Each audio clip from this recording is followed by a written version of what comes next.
উত্তম কুমারের সেরা সিনেমা দেখতে হলে ডাউনলোড করুন ক্লিক অ্যাপ।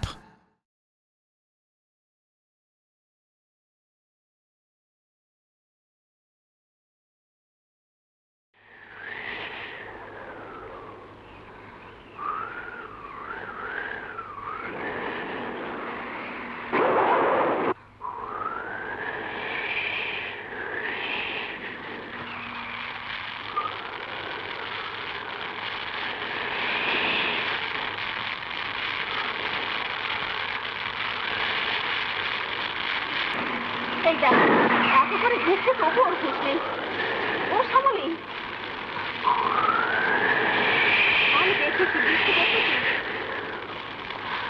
খুব জামা সব ভিজে গেল, প্রায় শিখি রায়।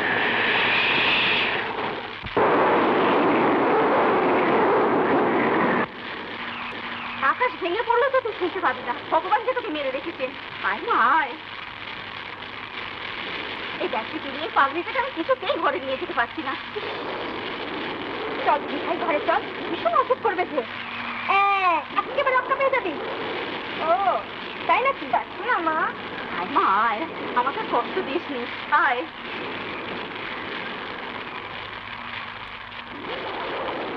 বড় মুশকিল হলো শ্যামলীকে নিয়ে। আবার নতুন কি মুশকিল হলো? কিন্তু যত বড় হচ্ছে ততই যেন কিরকম হয়ে পড়ছে, আরো বেশি চঞ্চল, বেশি অস্থির। তা হাবাকারা হলেও তোর বয়স বাড়ছে, দেহ মনের ধর্ম তো সে করবি।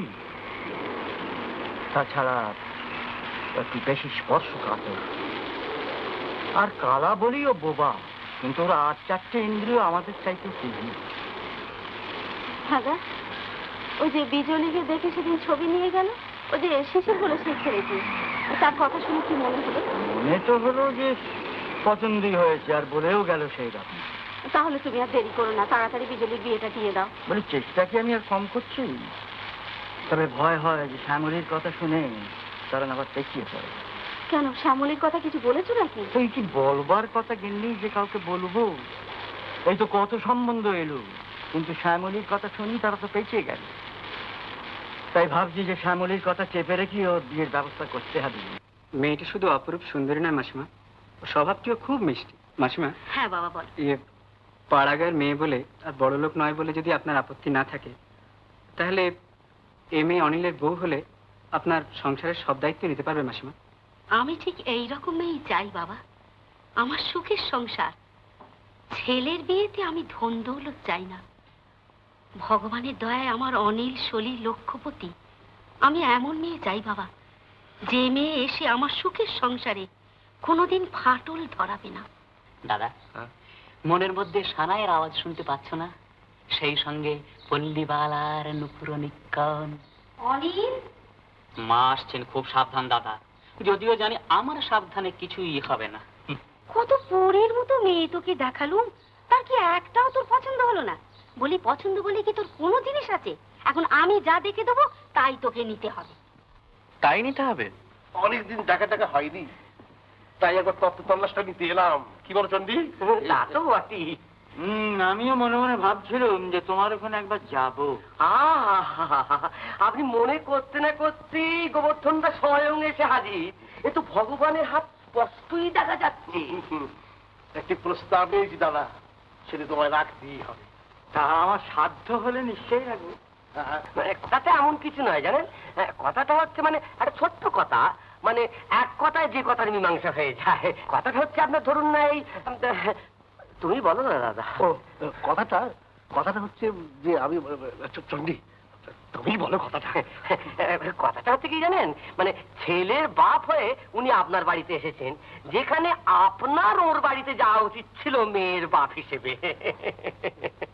কথাটা আমি ঠিক বুঝতে পারলাম না। মানে আমরা একই জাত, একই শ্রেণী, পাল্টাপাল্টি ঘর, এক গ্রাম, এক পাড়া, সব দিক দিয়ে মিলে যাচ্ছে। আর আমার একই ছেলে কার্তিক। আর বলতে গেলে আপনারও একটি মাত্র মেয়ে বিজলি। না, আমার 2 মেয়ে, শ্যামলী আর বিজলী। হ্যাঁ হ্যাঁ, তা বটে। তাই বিজলির সঙ্গে কার্তিকের বিয়ের প্রস্তাব নিয়ে গোবর্ধনদা এসেছেন। মানে গোবর্ধনদার যা কিছু আছে সবাই কার্তিকই পাবে। শুধু গোবর্ধনদা বলতে একটু ভয় পাচ্ছেন যে ছেলেটি একটু কালো বলে। তা ছেলে আবার কালো, সোনার মাদুলি আবার বেকা। বলি কালো ছেলেরই তো ফর্সা বউ দরকার। আর বিজলির পাশে কার্তিককে দেখাবে যেন মেঘের কোলে ইন্দ্রধনুষ। তাই আমি এই প্রস্তাবটা নিয়ে এসেছি দাদা তোমার কাছে। আর তাছাড়া আমার স্ত্রী খুব পছন্দ করেছে তোমার এই মেয়ে বিজলীকে। কিন্তু বিজয়ীর বিয়ে সব ঠিক হয়ে গেছে, এমনকি আশীর্বাদ পর্যন্ত। আহা, বিয়ে ঠিক হওয়ার বিয়ে হওয়া বলি সে তার এক কথা নয়। সে বিয়ে ভেঙে দিয়ে বিয়ে দিলেই হবে না, তা কিছুই সম্ভব না। এম.এ. পাশ করা লক্ষপতি পাত্রের সঙ্গে ওর বিয়ে ঠিক হয়ে গেছে। তারা একটি পয়সাও নেবে না, এক গা গয়না দিয়ে সাজিয়ে নিয়ে যাবে। ও, তাহলে বুঝলাম যে আমার কথা তুমি রাখলে না। রাখতে পারলুম। আর তাছাড়া তোমার ছেলে আমার বিজয়ীর উপযুক্ত, যে তুমিও জানো আমিও জানি।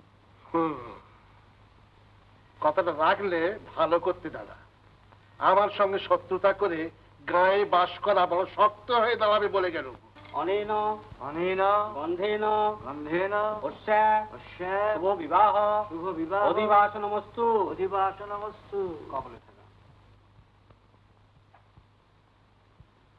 অনেন অনেন সিন্দুরেন সিন্দুরেন শুভ বিবাহ শুভ বিবাহ অধিবাসনমস্তু অধিবাসনমস্তু। অনেন অনেন শঙ্খেন শঙ্খেন শুভ বিবাহ শুভ বিবাহ অধিবাসন অধিবাসন মস্তু মস্তু।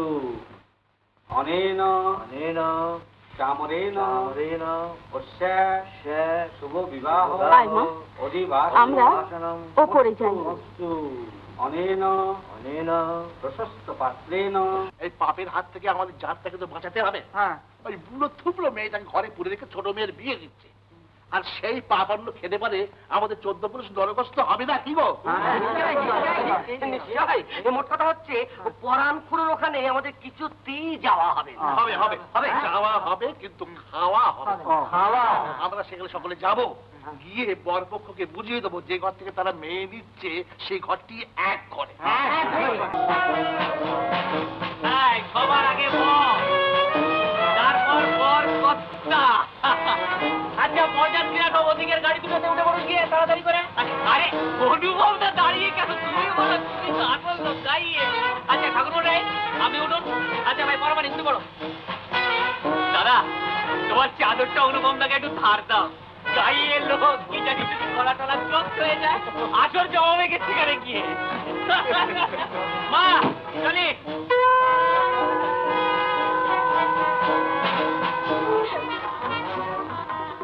এই বর্ষিতে তার বারান্দায় যাই। বিয়ের আগে বর দেখতে নেই রে।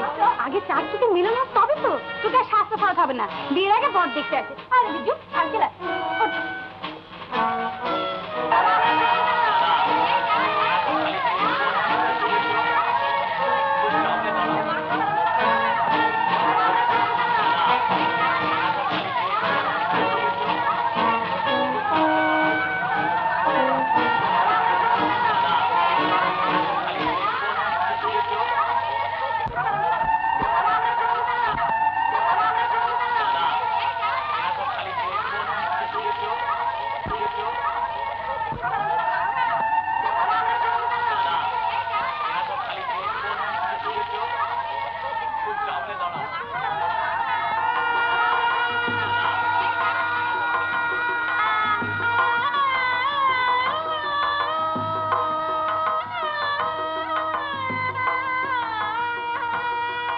আসুন, এই যে আসুন আসুন।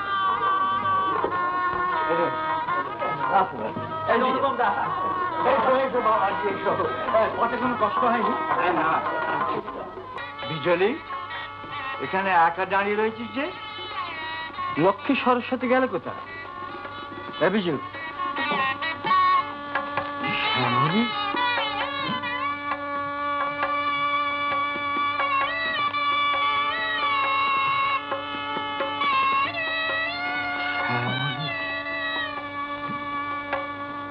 ভগবান, এই কি তোমার ইঙ্গিত?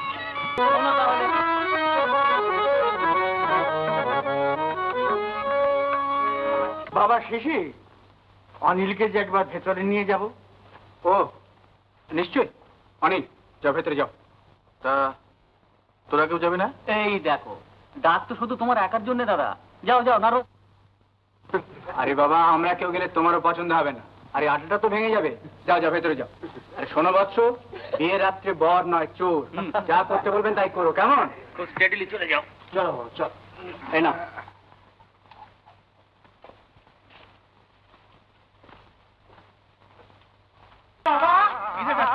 আমি ওদের পাঁচি উঠে দেখলাম পুরো ঠাকুর বিয়ের মন্তর পড়ছে। বিয়ের মন্তর পড়ছে বলিস কি রে? হ্যাঁ হ্যাঁ হ্যাঁ, বধূকে পাশাপাশি বসিয়েছে। বরকে না রাজপুত্রের মতো দেখতে। কেমন? আমি বলিনি যে পরাণখুর অত্যন্ত খলিফে লোক? আর দেখি না, চলে এসো চলে এসো।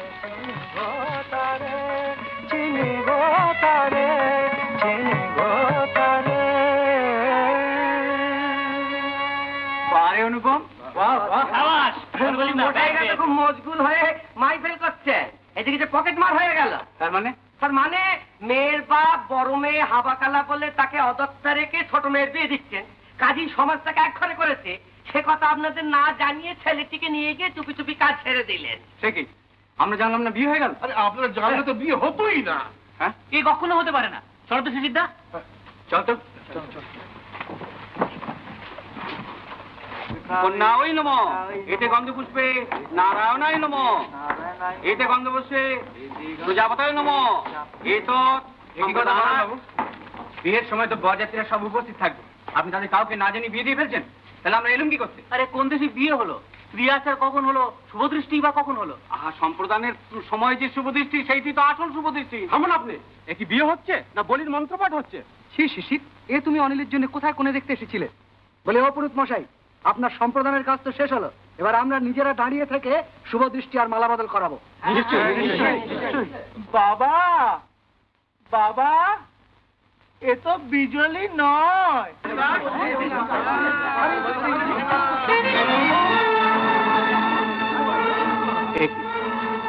এ তো আমাদের পছন্দ করা মেয়ে নয়। দাদা, শ্যামলী। তাই তো দেখছি। এই দেখুন দেখুন, আপনারা নিজের চোখে দেখুন, কত বড় দর্শনী কাণ্ড দেখুন নিজের চোখে। হ্যাঁ, এই যে আমাদের ভেলকে দেখিয়ে দিলে। করেন বাবু, এর অর্থ কি আমি জানতে চাই। বাবা শিশির, তোমাকে আমি সব কথাই খুলে বলছি। তোমরা যে বিয়ে দিতে এসেছো, সে বিয়ে নয়, সে মেয়েই নয়। এ আমার হাবাখালা মেয়ে শ্যামলী। কি তার মানে? আমাকে সুন্দরী মেয়ে দেখিয়ে হাবা কালা মেয়ে গচিয়ে দেওয়া?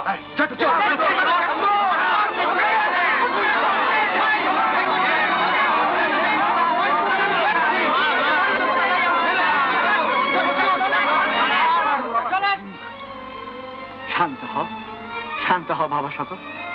চোর জোচ্চোর বাটপার যা ইচ্ছে তোমরা বলো, আমি মাথা পেতে নেব। তাই এই অভাগা জীবটাকে গোটাকত মন্তর পড়িয়ে ওর আইবুড়ো নাম খণ্ডে দিচ্ছি। এরপর আপনারা যে মেয়ে পছন্দ করেছেন সেই বিজলির সঙ্গে অনিল বাবাজির এই পরের লগ্নে আমি আসল বিয়ে দেব। কখনই না, পৃথিবীতে হতে পারে না। অনিলের ফেরগে কিছুটি আমরা জানতে পারি। আগে ভুল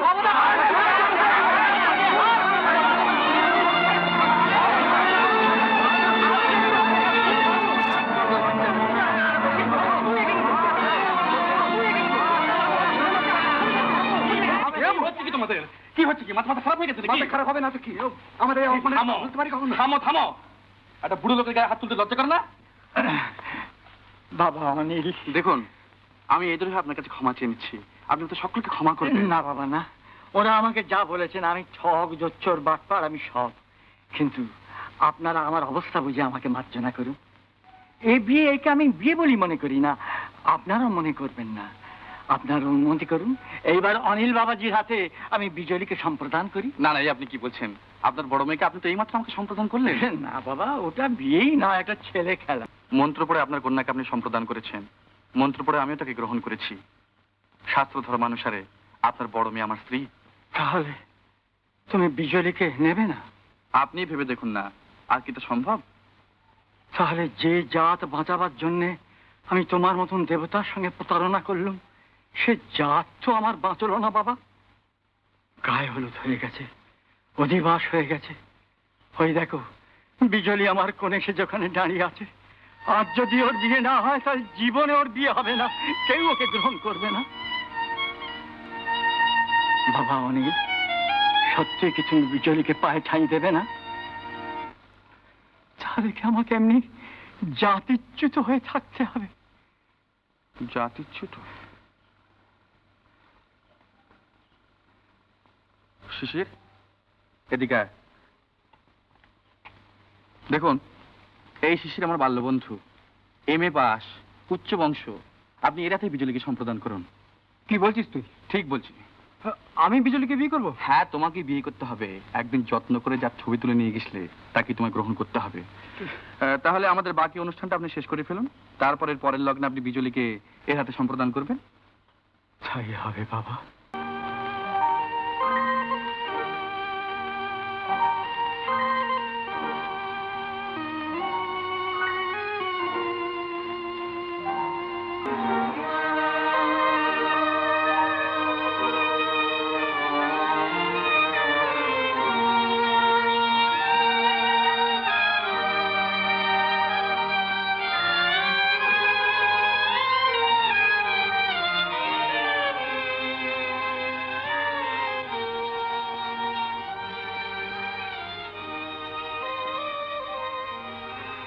কি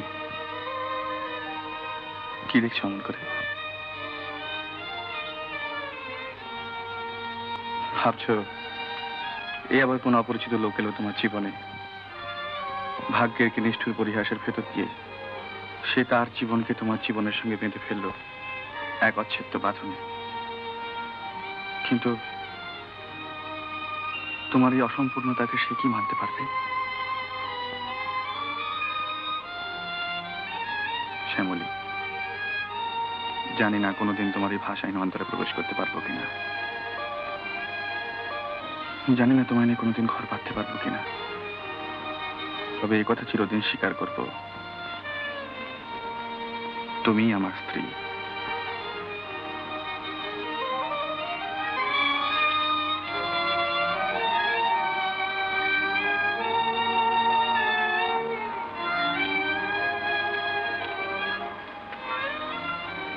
কি আমি যাব বাসর ঘরে? চলো। এসো দাদা। মা ওপরে আছেন, এসো।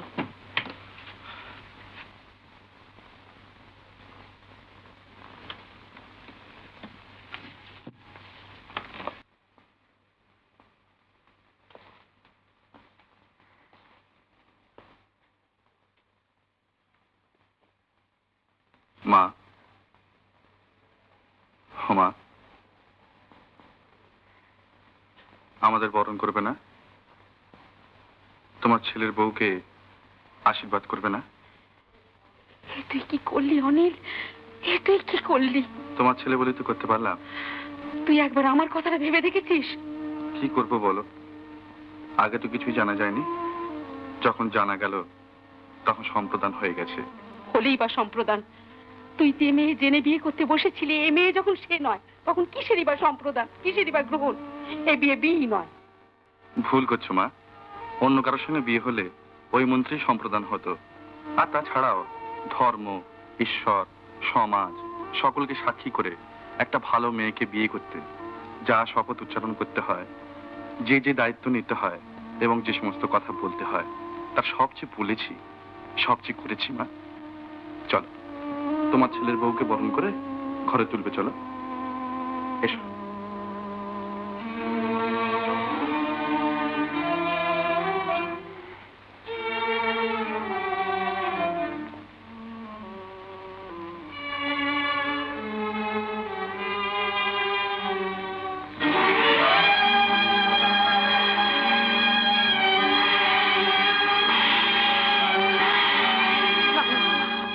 আমি পারবো না, আমি কিছুতেই পারবো না। যে আমার এত বড় আশায় ছাই দিয়েছে, তাকে আমার ঘরে লক্ষ্মী বলে আমি বরণ করতে কিছুতেই পারবো না। মা, শ্যামলীকে বাপের বাড়ি পাঠিয়ে দিই, যেমন করেই হোক আবার অনিলের বিয়ে দিতেই হবে। কিন্তু অনিলকে তো আপনি জানেন মাসিমা, সে যা একবার করবো বলে স্থির করে বসে, হাজার অনুরোধ তাকে তো টলানো যাবে না মাসিমা। তাই বলে আমার ছেলে একটা জ্বর জানোয়ারের জন্য তিলে তিলে নিজেকে নিঃশেষ করবে, আর আমি মা হয়ে তাই সহ্য করব? যা হবার হয়ে গেছে অনিল। তুই শ্যামলীকে বাপের ছেড়ে আমাকে আর কষ্ট দিসনি। দেখো মা, শ্যামলের প্রাণ আছে, বুদ্ধি আছে, শুধু প্রকাশ নেই। তোমার স্নেহ মায়া মমতা দিয়ে ওই অসহায় জীবটাকে একটুখানি মানুষ করে নাও না মা। ভগবান যাকে অমানুষ করে তৈরি করেছে তাকে মানুষ করা যায় না। কেন যাবে না মা? তুমি তো মুখবদ্রী বিদ্যালয়ের কথা জানো। তারা হাবাকালাকে কথা বলাবার জন্য কত রকম কৌশলের আবিষ্কার করেছে। ওই দেখো না, ওই সমস্ত বই, ওদের কেমন করে কথা বলানো যায়, কেমন করে কথা বোঝানো যায়, আর 10 জনের মতো ওরাও কেমন করে। তুই কি ভেবেছিস এই সব করে ওকে শেখাবি? একটা অমানুষের সামান্য অসুবিধার জন্য তোর সারাটা জীবন তুই নষ্ট করবি, আর আমি মা হয়ে তাই দেখবো। শ্যামলী,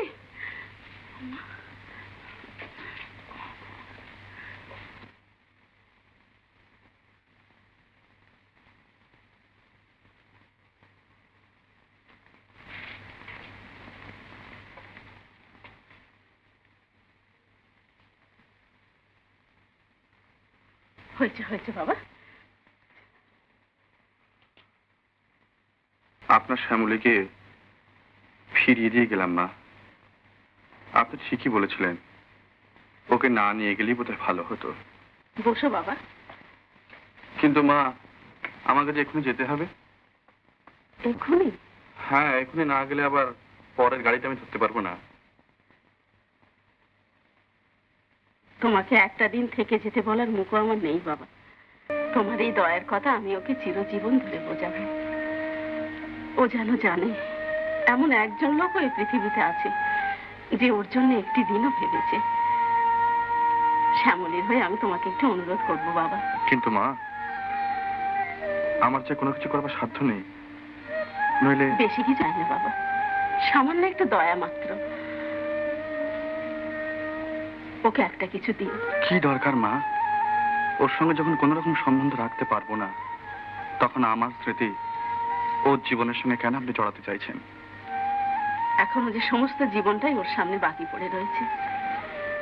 একদিন না একদিনও বুঝতে পারবে তুমি কে, ওর জন্য তুমি কি করেছো। ও যদি কোনোদিন তোমার সম্বন্ধে আমাকে প্রশ্ন করে, তার জন্য তো আমাকে প্রস্তুত থাকতে হবে বাবা।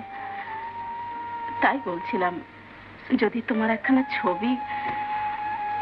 ও, আমি পাঠিয়ে দেবো, কেমন? এখন তাহলে আসি। এসো বাবা। ছেলেকে নিয়ে তীর্থে বেরিয়েছেন বুঝি? হ্যাঁ ভাই, সংসারে থাকলেই তো অশান্তি, তাই ভগবানের নাম করে বেরিয়ে পড়েছি। তো ছেলের বিয়ে দেননি কেন? বিয়ে বিয়ে হয়েছে, তবে সে না হওয়ারই মতন। ভাবলাম এক, আর বলো আর। আহা, বিয়ের পরে বুঝি বৌমা মারা গেলে? বেশি কিছু দেরি নেই মা, গোজ গোজ করে নাও।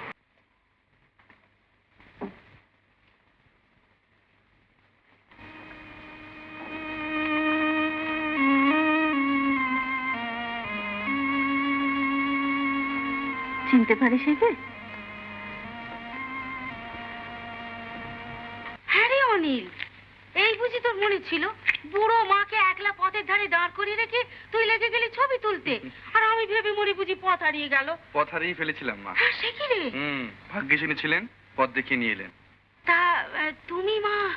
ওই আমার ছোট মেয়ে রেবা।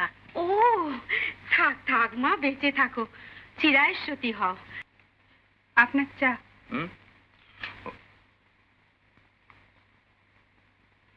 এই কাপড় মা দিয়েছেন। ও, বললেন না তো আমাকে কেমন দেখাচ্ছে? কারো বলার অপেক্ষা না রেখে তোমাকে ভালোই দেখায়। তবু সেটা মেয়েরা শুনতে ভালোবাসে। তাহলে বলি, চমৎকার দেখাচ্ছে। সেই বললেন, তবু আগে বললেন না কেন? রেবা, আমার ঘরের জানলাটা বন্ধ করে দিয়ে আয় না মা।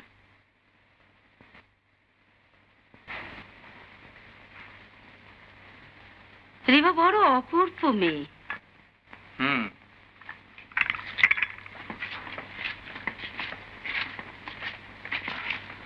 আমার আর বাইরে বাইরে ভালো লাগছে না অনিল।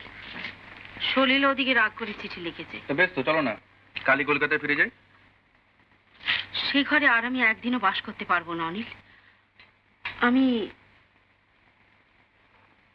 রেবাকে নিয়ে নতুন করে ঘর সাজাবো। হাসছিস যে? হাসছি তোমার ভুলে যাওয়ার ক্ষমতা দেখে। শ্যামলী আজও বেঁচে আছে মা। সে বিয়েকে আমি বিয়ে বলে মনে করি না অনিল। কিন্তু আমি যে করি। তাহলে রেবাকে তুই বিয়ে করবি নি? এমন ভাগ্য হাতে পেয়ে ছুঁড়ে ফেলে দিবি অনিল? দেখো মা, রেবাকে যে বিয়ে করবে সে ভাগ্যবান হবে ঠিকই, তবে সে ভাগ্য আমার জন্য না। এতদিন আসিস নি কেন রে? কি হয়েছিল কি? এখানে ছিলাম না রে। কেন, কোথাও গেছলি? হ্যাঁ, হঠাৎ শ্বশুরমশাই এক টেলিগ্রাম পেয়ে যেতে হয়েছিল। শ্বশুর মশাই টেলিগ্রাম? কেন, কোনো খারাপ খবর? শাশুড়ি ঠাকুর মারা গেছেন। মারা গেছেন? হ্যাঁ, শ্রাদ্ধ সন্ধি চুকিয়ে চলে এলাম আর কি। ও, তারপর? আসবার সময় শ্বশুরমশাই আমার হাত দুটি ধরে কেঁদে ফেললেন। বুড়ো বয়স, এই শোকটা সামলাতে পারছেন না আর কি। তার এখন ভাবনা হয়েছে শ্যামলীর জন্য। কেন রে? ফিটের অসুখ। মায়ের মৃত্যুর পর থেকে এরকম হচ্ছে। দিনে প্রায় 3-4 ঘন্টা অজ্ঞান হয়ে থাকে। অজ্ঞান হয়ে থাকে? হ্যাঁ, তবে কি জানিস অনিল, অজ্ঞান হয়ে থাকলেও সারাক্ষণ তোর ছবিটা সে বুকে আঁকড়ে ধরে থাকে। না না না না শিশির, এই অন্যায়। অন্যায়? হ্যাঁ হ্যাঁ, এই অন্যায় শিশির, এই অন্যায়। কার অন্যায়? কিসের অন্যায়? আমার অন্যায়। আমার অন্যায়, তোর অন্যায়, মার অন্যায়, সমাজের অন্যায়। সমাজের অন্যায়, আমাদের সকলকে অন্যায়। অনেক শোন অনেক অনেক।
আপনার চা জল খাওয়ার বাইরে ঘরে রেখে এসেছি, আপনি সেখানে যান, আমি শ্যামলীকে খাইয়ে স্নান করিয়ে দিচ্ছি। রেবা, আমি ভাবছিলাম কি একবার। না না, আপনাকে ব্যস্ত হয়ে ডাক্তার ডাকতে হবে না, শ্যামলী ভালোই আছে। কিন্তু আমার মনে হয় শ্যামলীর অসুখটা বোধহয় খুব শক্ত। শ্যামলীর ওষুধ ডাক্তার সব আপনি, ও এখানে থাকলেই ভালো হয়ে যাবে।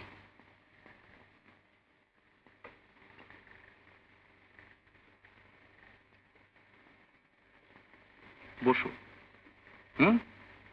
এখানে বসো, আমি খেয়ে আসি, কেমন?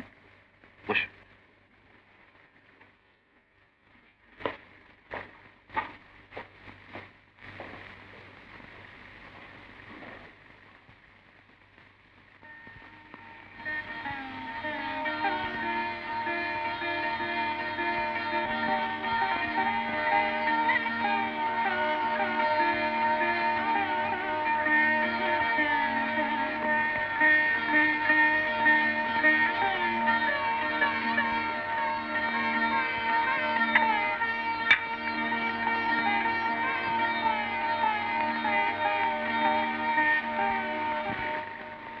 খাও খাও।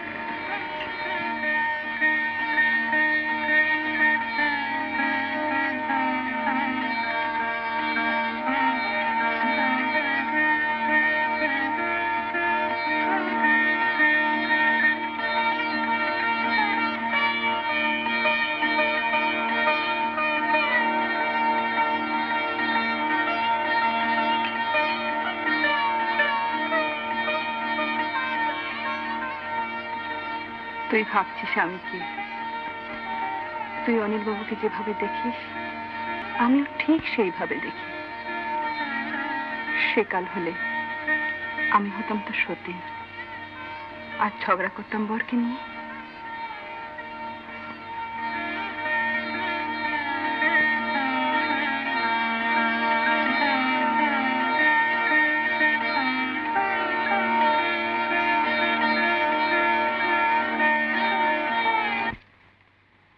সিঁদুর পরবার অধিকার আমার নেই, আর তার দরকারও হবে না। ঋষিকেশে গঙ্গার ধারে বসে ভাববো মহাদেবের পাশে গৌরীর মতো অনিল বাবুর পাশে রয়েছে আমার সতীন শ্যামা। তুই থাকবি কাছে, আমি থাকবো দূরে। তুই করবি তার সেবা, আমি করবো তার ধ্যান।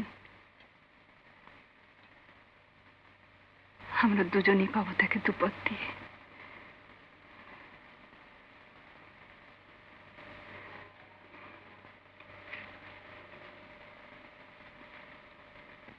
চল বোন, ও ঘরে চল, ও ঘরে চল, ওঠ।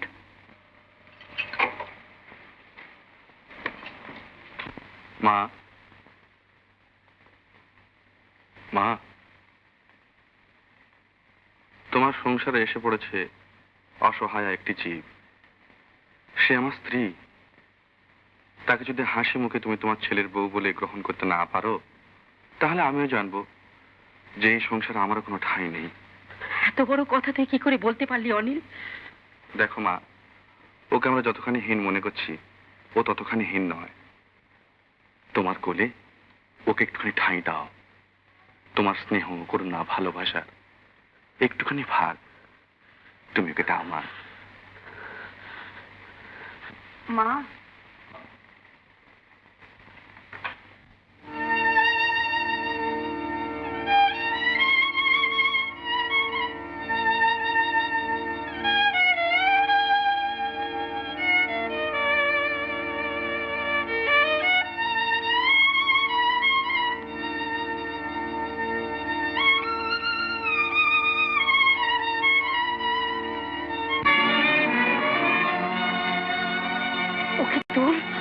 ওকে তুই অনিল, ও কেন এমন করছে? ও বুঝতে পেরেছে মা যে এই বাড়িতে ঠাঁই পেতে হলে তোমার পায়ে যে আশ্রয় পাওয়া যায়।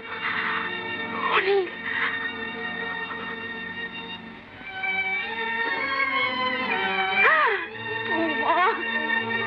বৌমা,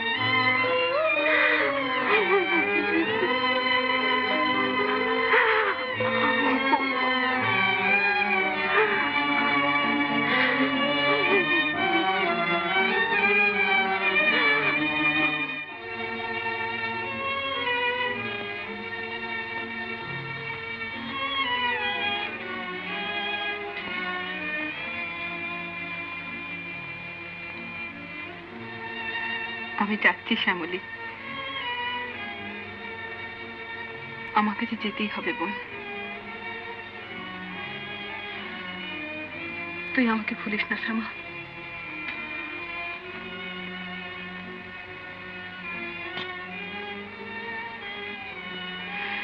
না, কোনো রাগ, কোনো অভিমান নিয়ে আমি যাচ্ছি না। দূরে গিয়ে আমি তোর কাছেই থাকবো। আমি যে তোর মধ্যে বেঁচে থাকবো শ্যামা।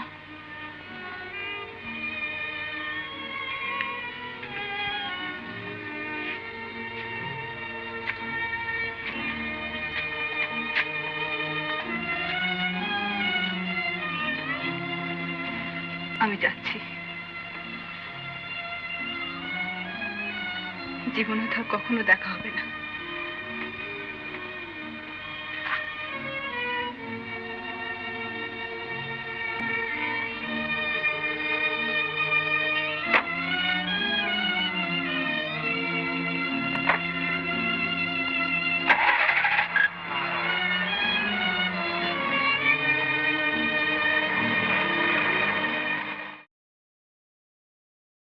উত্তম কুমারের সেরা সিনেমা দেখতে হলে ডাউনলোড করুন ক্লিক অ্যাপ।